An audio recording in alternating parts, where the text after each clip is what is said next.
Cinema ಮಾಡ್ತೀನಿ, produce ಮಾಡ್ತೀನಿ ಅಂತ ಅಫಿಷಿಯಲ್ ಆಗಿ ಮನೇಲಿ ಹೇಳಿದಾಗ ನಿಮ್ ಯಜಮಾನ್ ಇರ್ಬೋದು, ಇಲ್ಲಾಂದ್ರೆ ಯಶ್ ಅವ್ರು ಇರ್ಬೋದು, ರಾಧಿಕಾ ಪ್ರಣೀತ್ ಅವ್ರು ಇರ್ಬೋದು, ಇಲ್ಲ ಮಗಳಿರ್ಬೋದು, ಅವ್ರ ರಿಯಾಕ್ಷನ್ ಏನಾಯ್ತು?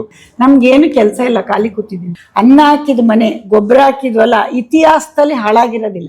ಮಾನ್ಸ್ಟರ್ ಮೈಂಡ್ ಕ್ರಿಯೇಷನ್ಸ್ ಇತ್ತು ಪ್ರೊಡಕ್ಷನ್ ಹೌಸ್, ಅದ್ರಲ್ಲೇ ಅಮ್ಮ ಪ್ರೊಡ್ಯೂಸ್ ಮಾಡ್ಬೋದಿತ್ತು. ನಾನ್ ಯಾಕೆ ಚಿಕ್ಕ ತಗೊಂಡಂಗ ಅವನ ಜೊತೆ ಹಾಕೊಂಡ್ ಮಾಡ್ಬೇಕು? ನೀವ್ ಹೇಳಿ. ನೀವ್ ಹೇಳ್ದಂಗೆ ಇನ್ಸೆಕ್ಯೂರಿಟೀಸ್ ನಂಗೆ ತುಂಬಾ ಇತ್ತು. ಡ್ರೈವರ್ಗೆ ಹೆಣ್ ಕೊಡ್ಬೇಡಿ ಅಂತಾರೆ. ನಾವು ಡ್ರೈವರ್ ಮನೆಯಿಂದಾನೇ ಬಂದಿದೀವಿ.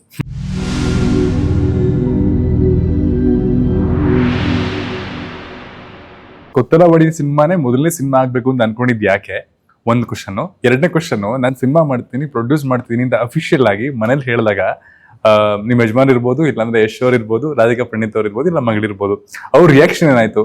ಅಂದ್ರೆ ದೃಢವಾಗಿ ಇಲ್ಲ ನಾನು ನಿರ್ಮಾಪಕಿಯಾಗಿ ಇಷ್ಟೊಂದೆಲ್ಲ ನಿಭಾಯಿಸ್ತೀನಿ ಅಂತ ನೀವು ಹೇಳಿದ ತಕ್ಷಣ ಅವ್ರಿಗೆ ಅನ್ಸಿದ್ದ ಒಂದು ರಿಪ್ಲೈ ಏನಿತ್ತು? ಇಲ್ಲ, ಯಶ್ಗೆ ರಾಧಿಕಾಗೆ ಯಾರಿಗೂ ಗೊತ್ತಿಲ್ಲ. ಹೌದಾ? ಸೀಕ್ರೆಟ್ ಆಗಿ ಇಟ್ಟಿದ್ದೆ ಸಿನಿಮಾ. ಅದು ಲಾಸ್ಟ್ ಅಲ್ಲಿ ಲಾಸ್ಟ್ ಮುಗಿದ್ಮೇಲೆ ಹೇಳಿದ್ದು. Okay. ನಮ್ಮ ಯಜಮಾನ್ರು, ನಾನು, ನಮ್ಮ ಡೈರೆಕ್ಟರ್, 3 ಜನ.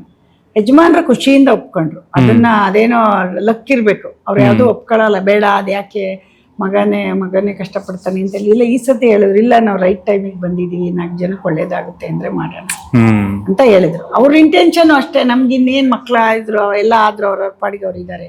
ಯಶು ಎಲ್ಲ ತುಂಬಾ ಚೆನ್ನಾಗಿ ಸೆಟ್ಲ್ ಆಗಿದ್ದಾನೆ. ಅವನೇನು ನಮ್ಗೆ ಏನು ತೊಂದರೆ ಕೊಡಲ್ಲ, ಅವನೇ ಎಲ್ಲಾ ತರ ನೋಡ್ಕೋತಾನೆ.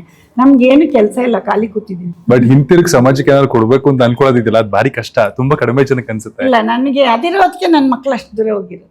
ಯಾರು ಎಲ್ಲರಿಗೂ ಇರ್ಬೇಕ್ರಿ, ನಾವೇನಾದ್ರೂ ಕೊಡ್ಬೇಕು. ಈಗ ನಿಮ್ಗೆ ನೀವು ನಿಮ್ಮ ಹತ್ರನೇ ಕುಡಿಯೋದಲ್ಲ, ನಮ್ಮನೆಗೆ ಬಂದಾಗ ನಾವು ಒಂದ್ ಲೋಟ ನೀರು ಕೊಟ್ರೆ ದೇವ್ರು ಮತ್ತೆ ವಾಪಸ್ ಕೊಡೋದಂತೆ. ಅದು ಪುರಾತನ ಕಾಲದಿಂದ ಇದೆ.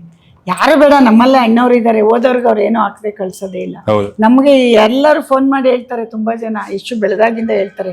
ಹಲವರು ಇರ್ತಾರಲ್ಲ ನಮ್ಮ ಫ್ಯಾಮಿಲಿ ಫ್ರೆಂಡ್ ಎಲ್ಲ, ನೀವ್ ಹಾಕಿದ್ ನಮ್ಮನೇಲೂ ಬಂದ್ರೆ ಯಾರು ಬಂದ್ರು ಏನಿತ್ತು ಅದ್ ಕೊಟ್ಟೆ ಕಳ್ಸೋದು. ಅದಕ್ಕೆ ಹೇಳೋದು, ನೀನ್ ಹಾಕಿರೋ ಅನ್ನನೇ ನಿನ್ ಮಕ್ಳನ್ನ ಕಾಪಾಡ್ತಿರೋದು ಅಂತ. ಅನ್ನ ಹಾಕಿದ ಮನೆ, ಗೊಬ್ಬರ ಹಾಕಿದ್ವಲ್ಲ, ಇತಿಹಾಸದಲ್ಲಿ ಹಾಳಾಗಿರೋದಿಲ್ಲ.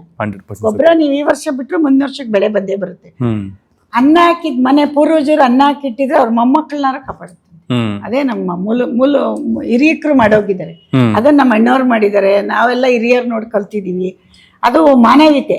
ನಾವು ತಿಂದು ನಾವು ಶೋಕಿ ಮಾಡಿ ನಾವು ಹೋದ್ವಿ ಅನ್ನೋದಕ್ಕಿಂತ ನಾವೇನ್ ಕೊಟ್ವಿ ಸಮಾಜಕ್ಕೆ, ಅದು ಎಷ್ಟದು, ನಂದೇನು ನಮ್ದೇನು ಮಾಡ್ಬೇಕು ಅಂತ ಹುಮ್ಮಸ್ಸಿದೆ ಮಾಡ್ತಾ ಇದೀವಿ ಅಷ್ಟೇ. ಏನ್ ತಪ್ಪೇನಿಲ್ವಲ್ಲ. ನಾವೇನು ವೇಸ್ಟ್ ಮಾಡ್ತಾ ಇಲ್ಲ, ಕಾಡ್ಸಾಡ್ತಾ ಇಲ್ಲ, ಜೂಜಾಡ್ತಾ ಇಲ್ಲ. ಇದ್ರಲ್ಲಿ ಮಾಡೋದ್ರ ತಪ್ಪೇನಿಲ್ಲ. ಅಂಡ್ ಸುಮಾರ್ ಕಡೆ ಡಿಸ್ಕಷನ್ ನಡೀತಾ ಇತ್ತು. ಅಂದ್ರೆ ಈಗ ಮಾನ್ಸ್ಟರ್ ಮೈಂಡ್ ಕ್ರಿಯೇಷನ್ಸ್ ಇತ್ತು ಪ್ರೊಡಕ್ಷನ್ ಹೌಸ್, ಅದ್ರಲ್ಲೇ ಅಮ್ಮ ಪ್ರೊಡ್ಯೂಸ್ ಮಾಡ್ಬೋದಿತ್ತು. ಬಟ್ ಅವರೇ ಪುಷ್ಪ ಅರುಣ್ ಕುಮಾರ್ ಅಂತ ಒಂದು ಪ್ರೊಡಕ್ಷನ್ ಹೌಸ್ ನ ಹುಟ್ಟಾಕೊಂಡು ಪ್ರೊಡ್ಯೂಸ್ ಮಾಡ್ತೀರಲ್ಲ, ಇದ್ಯಾಕೆ ಅಂತ ಈ ಡಿಸ್ಕಷನ್ ಬಗ್ಗೆ ಕೇಳಿ. ಪ್ರೊಡಕ್ಷನ್ ಹೌಸ್ ಜಾಯಿಂಟ್ ಆಗಿ ಮಾಡೋದ್ರಿಂದ IT ಪ್ರಾಬ್ಲಮ್ ಬರುತ್ತೆ. ಬರಲ್ವಾ? ಬರುತ್ತೆ. ಅದನ್ನ ತಗೊಳ್ಳಿ, ಕಾನೂನು ತಗೊಳ್ಳಿ. ಇದು ಬೇಡ, ಇದು ವಾತ್ಸಲ್ಯ. ನೀವ್ ಹೇಳ್ತಾ ಇರೋದು, ನಾನೇ ಹೇಳ್ತಾ ಇರೋದು ವ್ಯವಹಾರ, ಬಿಸ್ನೆಸ್ ಅಲ್ಲಿ ಗೌರ್ಮೆಂಟ್ ಕಾನೂನು ಮಾಡಿದೆ. ಈಗ ನನ್ನ IT ಬೇರೆ ಕಟ್ಬೇಕು. ನಾನು ಈಗ ನಾನೇನೋ ಬಿಸ್ನೆಸ್, ಸಿನಿಮಾಗ್ ನಾನು IT ಪೇ ಮಾಡ್ಬೇಕು. ಎಷ್ಟು ಕೋಟಿಗಟ್ಲೆ ಮಾಡ್ತಾನೆ, ಎಷ್ಟೋ ಕೋಟಿ ಮಾಡ್ತಾನೆ. ನಾನ್ ಯಾಕೆ ಚಿಕ್ಕ ತಗೊಂಡಂಗ ಅವನ ಜೊತೆ ಹಾಕೊಂಡ್ ಮಾಡ್ಬೇಕು? ನೀವ್ ಹೇಳಿ. ಕ್ಲಿಯರ್ ಆಗಿ ಮಾಡಿದಾಗ ನನಗೆ ಕಾನ್ಫಿಡೆಂಟ್ ಇರುತ್ತೆ. ನನ್ನ IT ನಾನು ಕಟ್ತೀನಿ, ನನ್ನ ಟ್ಯಾಕ್ಸ್ ನಾನು ಕಟ್ತೀನಿ, ಎಷ್ಟು ಚೆನ್ನಾಗಿರುತ್ತದೆ. ಆಮೇಲೆ ನನ್ನ ಲಾಭ ನಾನೇ ಇಟ್ಕೊಳ್ಳೋದು. ಅವನೇ ನನ್ನ ಹತ್ರ ಕೇಳಲ್ಲ, ಇನ್ನು ನಾನೇ ಅವನ ಹತ್ರ ಇಸ್ಕೊತೀನಿ. ಅದು ಅವನು ಟ್ಯಾಕ್ಸ್ ಕಟ್ಟಿ ಕೊಡ್ತಾನೆ. ಅವ್ನ್ ಟ್ಯಾಕ್ಸ್ ಕಟ್ಟಿ ಕೊಡೋದು ನನಗೇನೆ ಕೊಟ್ಟು, ಯಾಕೆಂದ್ರೆ ಅಮೌಂಟ್ ಕಟ್ಟಾಗಬಾರ್ದು ಅಂತ. ಹಂಗಿರುವಾಗ ನೀವೆಲ್ಲರೂ ಹೆಂಗ್ ಹೇಳ್ಬೇಕು ಅಂದ್ರೆ, ಇವ್ರನ್ನ ನೋಡಿ ಇನ್ನೊಬ್ರು ಕಲ್ತ್ಕೊಂಡ್ ಚೆನ್ನಾಗ್ ಬನ್ನಿ ಅಂತ ಹೇಳ್ಬೇಕು. ಯಾಕೆ ಯಾಕೆ ಯಾಕೆ ಅಂತ ಕೇಳ್ಬೇಕು. ಆಗ್ಲೇ ಒಂದು ಪ್ರಶ್ನೆ ಕೇಳಿದ್ರೆ, ನಿರ್ಮಾಪಕಿ ಆಗಿದ್ದು ಆ ದೃಢ ನಿರ್ಧಾರದಿಂದ, ಬಟ್ ಕೊತ್ತಲವಾಡಿನೇ ಮೊದಲನೇ ಸಿನಿಮಾ ಆಗ್ಬೇಕು ಅಂತ ಅನ್ಕೊಂಡಿದ್ ಯಾಕೆ? ಇಲ್ಲ, ಖಂಡಿತ ನಮ್ಗೆ ಯಾರಿಗೂ ಗೊತ್ತೇ ಇಲ್ಲ. ಅದೇ ಆಗಿರೋದು. ನಾವು ಫಸ್ಟ್ ಪ್ರೊಡಕ್ಷನ್ ನಂಬರ್ 1 ಅಂತ ಇಟ್ಕೊಂಡು ಕೆಲಸ ಶುರು ಮಾಡಿದ್ವಿ. ಹೆಸರುಗಳು ಚಾಯ್ಸ್ ಅಲ್ಲಿ ಇದ್ವಿ. ಬಟ್ ಈ ಹೆಸರು ನಮ್ಗೆ ಜಾಗ ಎಲ್ಲ ಹುಡುಕಿ ನಮ್ಮ ಹುಡುಗರು ನಮ್ಮ ಟೀಮ್ ಎಲ್ಲ ಮಾಡಿದಾಗ ಸಿನಿಮಾ ಆಗ್ತಾ ಆಗ್ತಾ ಆಗ್ತಾ ಊರ ಹೆಸರು ನಮ್ಗೆ ಬಂದಿದ್ದು. ಕೊತ್ತಲವಾಡಿಲಿ ಶೂಟ್ ಮಾಡ್ಬೇಕಾದ್ರೂ ಐಡಿಯಾ ಇತ್ತು, ಬಟ್ ಎಲ್ಲೂ ರಿವೀಲ್ ಮಾಡಿರ್ಲಿಲ್ಲ. ಲಾಸ್ಟಿಗೆ ನಾವ್ ಹೆಸರು ರಿವೀಲ್ ಮಾಡೋವರೆಗೂ ಅಲ್ಲಿ ಆರ್ಟಿಸ್ಟ್ಗೂ ಗೊತ್ತಿರ್ಲಿಲ್ಲ.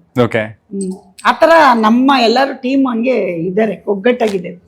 ಸುಮ್ಮನೆ ಎಲ್ಲಾನು ಹೇಳ್ಕೊಂಡ್ ಬರ್ಬಾರ್ದು ರೀ, ತಮಟೆ ತಗೊಂಡ್ ಹೊಡ್ಕೊಂಡ್ ಬರ್ಬಾರ್ದು. ಕ್ಯೂರಿಯಾಸಿಟಿ ಅಂತ ಇರ್ಬೇಕು. ಒಂದ್ ಡಬ್ಬಿ ಮುಚ್ಚಿಟ್ಟಿದ್ರೆ ಅದ್ರೊಳಗಡೆ ಕ್ಯೂರಿಯಾಸಿಟಿ, ನೀವು ತೆರೆದಿಟ್ಬಿಟ್ರೆ ಯಾರು ಹುಡ್ಕಕ್ ಹೋಗಲ್ಲ. ಕ್ಯೂರಿಯಾಸಿಟಿ ಬೇಕು. ಹೌದು. ಅಂಡ್ ಸೀರಿಯಲ್ ಇಂದ ಅಫ್ಕೋರ್ಸ್ ಸಿನಿಮಾಗ್ ಬರ್ಬೇಕಾದ್ರೆ ಒಂದಷ್ಟು ಇನ್ಸೆಕ್ಯೂರಿಟೀಸ್ ಇರುತ್ತೆ. ಅಂದ್ರೆ ಇದೊಂಥರ ರೆಗ್ಯುಲರ್ ಫಾರ್ಮೆಟ್ ಅಲ್ಲಿ ದಿನ ನಡೀತಾನೆ ಇರುತ್ತೆ. ಅಲ್ಲಿ ಹೋದಾಗ ಒಂದು ಒಳ್ಳೆ ಅವಕಾಶ ತುಂಬಾ ಫಿಲ್ಮ್ಸ್ ಗಳನ್ನ ಕೊಡುತ್ತೆ. ಒಂದ್ ಕೆಟ್ಟ ಅವಕಾಶ ಆಗ್ಬಿಟ್ರೆ ಮತ್ತೆ ಕೆರಿಯರ್ ತುಂಬಾ ಡಿಸ್ಟರ್ಬಿಂಗ್ ಆಗುತ್ತೆ ಅಂತ. ಸೊ ಕೊತ್ತಲವಾಡಿ ಅಂತ ಬಂದ ತಕ್ಷಣ ಡೈರೆಕ್ಟರ್ ಅಥವಾ ಮೊದಲನೇ ಸರಿ ಕತೆ ಕೇಳಿದ ತಕ್ಷಣ ಒಂದು 3 ಪಾಯಿಂಟ್ ಇಲ್ಲ ನನಗೆ ಸಿನಿಮಾ ಮಾಡ್ಲೇಬೇಕು ಅಂತ ಅನ್ಸಿದ್ ಯಾಕೆ? ನೀವ್ ಹೇಳ್ದಂಗೆ ಇನ್ಸೆಕ್ಯೂರಿಟೀಸ್ ನಂಗೆ ತುಂಬಾ ಇತ್ತು. ಕಾನ್ಫಿಡೆನ್ಸ್ ಇರ್ಲಿಲ್ಲ ಸಿನಿಮಾ ಮಾಡಬಹುದು ಅಂತ.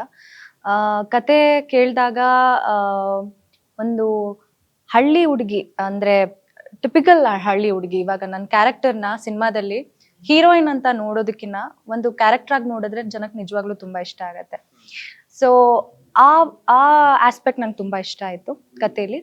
ಅಂಡ್ ಬೀಯಿಂಗ್ ವೆರಿ ಹಾನೆಸ್ಟ್, ಕತೆ ಕೇಳಿ ಕತೆ ಚೆನ್ನಾಗಿದ್ಯಾ ಇಲ್ವಾ ಆಮೇಲೆ ಡಿಸೈಡ್ ಮಾಡೋದಕ್ಕೆ ನನಗೆ ಎಕ್ಸ್ಪೀರಿಯನ್ಸ್ ಆಗಿರ್ಲಿಲ್ಲ.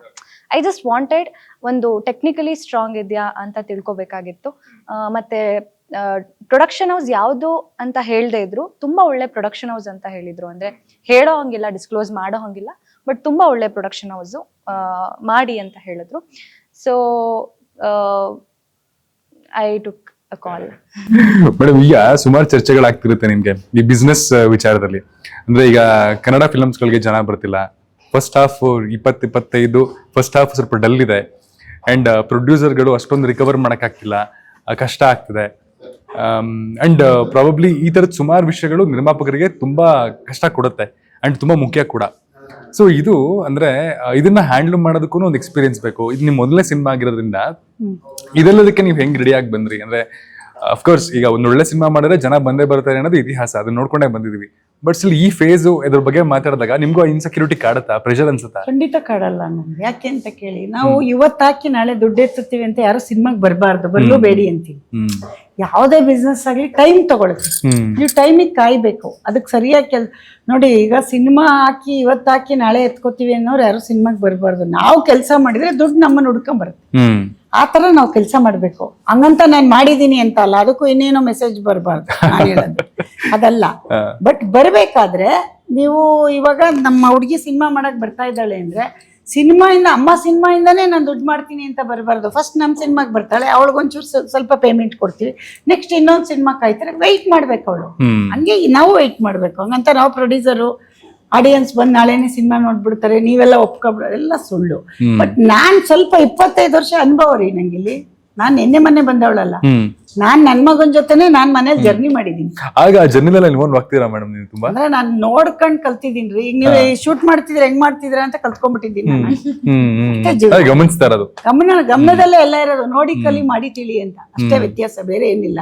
ಬಟ್ ನನಗೆ ಎಕ್ಸ್ಪೀರಿಯನ್ಸ್ ಇಲ್ಲದೆ ಇದ್ರು ಮನೆಯಿಂದ ಎಕ್ಸ್ಪೀರಿಯನ್ಸ್ ಇದೆ, ಬಟ್ ಜನಕ್ಕೆ ಎಕ್ಸ್ಪೀರಿಯನ್ಸ್ ಇದೆ ಅಂತ ಗೊತ್ತಿಲ್ಲ ಅಷ್ಟೇ. ಮಾಡಿ ಅಂದೇನೆ ನನಗೆ ಎಕ್ಸ್ಪೀರಿಯನ್ಸ್ ಇದೆ ಅಂತ ಹೆಂಗೆ ಹೇಳಿ ನಾನು? ಯಾರಾದ್ರೂ ಹೋಗಿ ನಂಗೆ ಹೊರಗಡೆ ಹೋಗ್ಬಿಟ್ಟು ನಾನು ಪ್ರೊಡ್ಯೂಸ್ ಮಾಡ್ತೀನಿ, ನನ್ಗೆ ಯಾರಾದ್ರೂ ಬನ್ನಿ ಅಂದ್ರೆ ಬರ್ತಾರ? ಯಾರು ಬರಲ್ಲ. ನಮ್ ದುಡ್ಡು ನಾವೇ ಹಾಕ್ಬೇಕು, ನಾವ್ ಹಾಕಿ ಸೋಲು ಗೆಲುವು ನಾವೇ ಅನ್ಭವಿಸ್ಬೇಕು. ಚೆನ್ನಾಗಾದ್ರೂ ನಮ್ದೇ, ಚೆನ್ನಾಗಾಗಿಲ್ಲ ಎರಡನ್ನೂ ನಾವೇ ತಗೋಬೇಕು. ಅದರಿಂದ ನೀವ್ ಯಾವುದ್ರಲ್ಲಿ ಕೆಟ್ಟದ್ದಿಲ್ಲ ಅಂತ ಹೇಳಿ KSRTC ಡ್ರೈವರ್ ಮನೆಗೆ ಸಂಬಳ ತಗೊಂಡೋಗಿ ಕೊಡಲ್ಲ ಅಂತ ಉದಾಹರಣೆಗಳಿದೆ. ನಾನು ಮದ್ವೆ ಆದಾಗ ಎಷ್ಟು ವರ್ಷಕ್ಕೊಂದೊಂದು ಮಕ್ಳು ನಮ್ಮಿಬ್ರು ಯಜಮಾನರು ನಾನು ಮದ್ವೆ ಆದಾಗ, ಅದ್ರಲ್ಲಿ ನಾವು ಈ ಮಟ್ಟಕ್ಕೆ ಮಕ್ಳನ್ನ ತಂದಿದೀವಿ ಅಂದ್ರೆ ನಾವ್ ಈ ಸಿನಿಮಾನ ತರ್ತೀವಿ ಅಂತ ಅನ್ಕೊಳ್ಳಿ. ಯಾಕೆ ತರಲ್ಲ? ಅವತ್ ದುಡ್ಡಿಲ್ದೇ ಇದ್ದಾಗ್ಲೇ ಈ ಮಟ್ಟಕ್ಕೆ ಬಂದಿದೀವಿ. ಇವತ್ತು ಯಾಕೆ ಬರಬಾರ್ದು? ಜನ ಬರಲ್ಲ, ಇವತ್ತು ಬರಲ್ಲ, ನಾಳೆ ಬರಲ್ಲ, ಬರೋವರೆಗೂ ಮಾಡ್ತೀವಿ, ಕಾಯ್ತೀವಿ, ವೆಯ್ಟ್ ಮಾಡ್ತೀವಿ, ಜನಕ್ಕೆ ಅದು ರೀಚ್ ಆಗೋವರೆಗೂ ಹೋಗ್ತೀವಿ. ಪ್ರಯತ್ನ ಬಿಡಬಾರ್ದು, ಯಾರು ಬಿಡಬಾರ್ದು, ನಾನಲ್ಲ, ಯಾರು ಬಿಡಬಾರ್ದು. ಬರಬಾರ್ದಂತೆ, ಬಂದ್ಮೇಲೆ ವಾಪಸ್ ಹೋಗ್ಬಾರ್ದಂತೆ.